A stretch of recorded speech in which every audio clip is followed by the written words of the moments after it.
All right, welcome back everybody to the deep dive. You know how this works.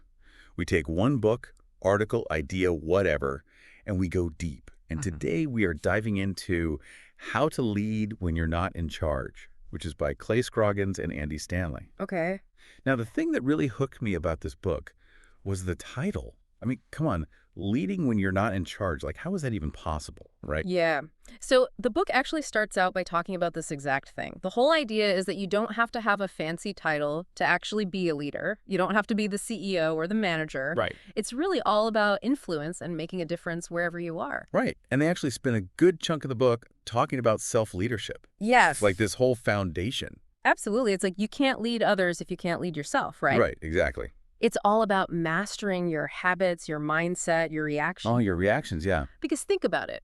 Who are you more likely to follow? Someone who seems to have it all together or someone who's like constantly flying off the handle? Totally. It's like that sense of competence and integrity. Yeah, exactly. You see someone who's got that, you're naturally drawn to them. Yes. And it's not just about like appearing competent. It's about actually being competent, about actually having your act together. Yeah. And one of the ways they talk about doing that is through positivity, Yes. Positivity is huge in this book. which I've got to admit, when I first saw that, I was a little bit skeptical. Oh, I can see that. Because sometimes positivity can feel a little bit, you know, fake or surface level. Well, it's just kind of like putting on a happy face, Yeah. slapping on a smile, even when things are tough. Right. But the way Scroggins and Stanley talk about positivity, it's way deeper than that. Yeah. It's about choosing to focus on solutions, believing in possibilities, even when things are tough. Yeah, yeah. And there's this great story in the book. I don't know if you remember this one. Oh, about the project manager. Yes. The project manager who's facing this major setback. I think the shipment of parts was delayed or something. It was a huge deadline, and it was looking really, really bad. Yeah, and instead of like freaking out or blaming other people, she rallies her team by focusing on what they can control. Yeah. They brainstorm creative workarounds, and because of her positive outlook, they not only meet the deadline, They do. they actually find a more efficient way to do things in the process. Wow. So it's like positivity as a problem-solving tool. Exactly. It's like positivity breeds resourcefulness, and that leads to success. Wow. Have you ever seen something like that play out in real life? Where like one person's positive attitude can totally change the game. Oh, absolutely. I think especially working in teams, Yeah. you can have one person who brings that energy, and it really does like lift everyone up. Yeah, it's contagious. It is. And another thing the book talks about that I think is really interesting is critical thinking, Oh, yeah. which, when you think about leadership, it might seem kind of counterintuitive. It does. Because you think, okay, a leader's supposed to have all the answers. Right. They're supposed to be decisive. Right. So why would questioning things be a good thing? Right. But Scroggins and Stanley argue that critical thinking actually builds trust Okay. because it shows you're not just blindly following orders, you're thinking things through, considering all angles before you take action. Right. Like you're actually engaged with the process. Exactly. And they have this example in the book, I think it's where the team is up against this impossible deadline. Oh, yeah?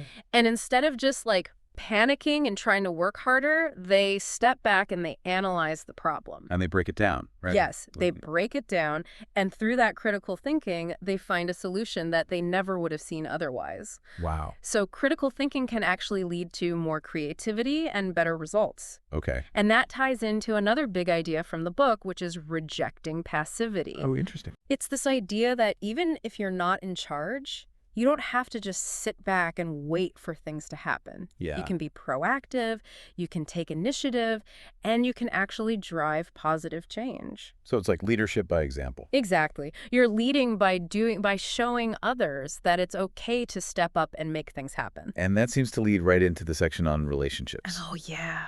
Relationships are huge in this book. Because you can't really lead if you're not connected to people, right? Exactly. Leadership is not a solo act. Right. It's about collaboration. It's about building trust. It's about understanding the people around you. Yeah, yeah. And the book has some really great practical tips on how to build those strong networks that will make you more effective as a leader. Oh, like what?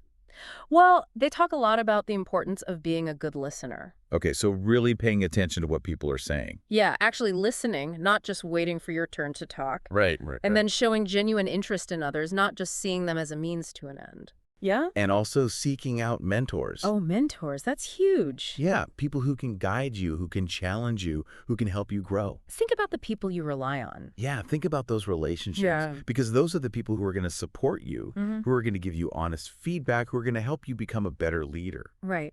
And the book also talks a lot about communication. Oh, yeah.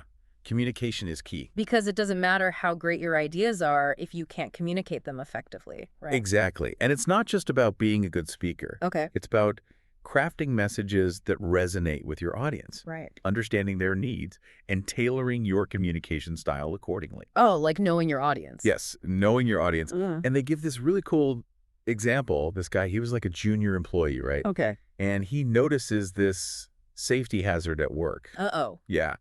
And instead of just complaining to his coworkers about it, he decides to do something about it. So he does all this research on potential solutions. Oh, wow. And then he presents his findings to management, but he does it in a really clear, concise, and compelling way. So he's not just whining. He's coming with, like, a plan. Exactly. He's coming with a plan. And because he's so prepared and articulate, management actually listens to him. Wow. They take action, and he ends up earning the respect of both his colleagues and his superiors. So it's like communication as a tool for influence. Exactly. You can use your communication skills to make a real difference, even if you're not in a position of authority. Right.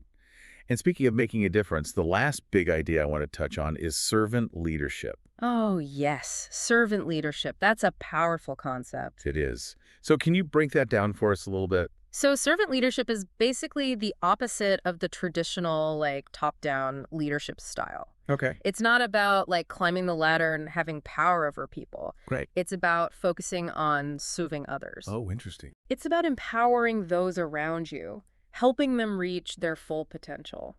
So it's less about, like, giving orders and more about, like, supporting and enabling. Exactly. It's about removing obstacles, creating an environment where everyone can thrive. And the book says that that kind of approach actually makes you a more effective leader in the long run. Yes, because when you focus on serving others, you build trust, loyalty, you create this sense of shared purpose. Oh, okay. And that ultimately benefits everyone. It's like leadership by building people up. Exactly. It's about lifting others up, and in doing so, you actually lift yourself up as well. Wow.